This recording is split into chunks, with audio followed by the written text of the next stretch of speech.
یعنی میرا سب کچھ اللہ ہی ہے. تو یہ سب سے پہلے اس کے اندر زبردست تبدیلی بندے کے اندر پیدا ہوتی.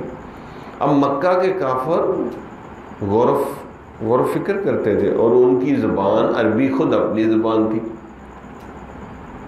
اب حضور صلی اللہ علیہ وسلم جب ان کو کہتے تھے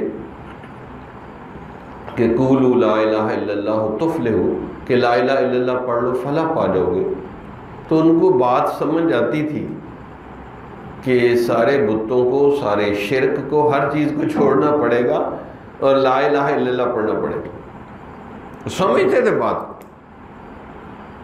تو میں کسی مجھ کو بتا رہا تھا کہ ایک عیسائی عورت ہمارے گھر آتی ہے تو وہ کہتی ہے میں نماز بھی پڑھتی ہوں، کلمہ بھی پڑھتی ہوں، تو کیا میں مسلمان ہو گئی ہوں؟ اس کا مطلب اس کو سمجھ کوئی نہیں ہے کہ کلمہ پڑھتی ہے تو کیا پڑھتی ہے، نماز پڑھتی ہے تو کیا پڑھتی ہے. ابھی بھی پوچھ رہی ہے کہ میں مسلمان ہو گئی ہوں، اس لیے کہ سمجھ ہی نہیں ہے اس کو کہ کلمہ پڑھا ہے تو کیا پڑھا ہے، کیا مقصد ہے کلمے کا. تو سب سے پہلے جب اللہ کی ذات پر ایمان یقین بنتا ہے تو پھر بندہ کسی سے ڈرتا نہیں. بس ولا یخافون لومۃ لائم.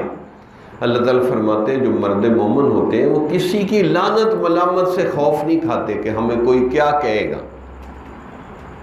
یہ جو لوگوں کا خوف ہے نا کہ جی لوگ کیا کہیں گے، لوگ کیا کہیں گے، میں نے کپڑے کیسے پہنے ہوئے ہیں جی، میں کیا کام کر رہا ہوں، تو لوگوں کا بت نہیں ٹوٹ رہا. لیکن جو لا الہ الا اللہ دل سے پڑھ لیتا ہے تو لوگوں کا بت ٹوٹ جاتا ہے.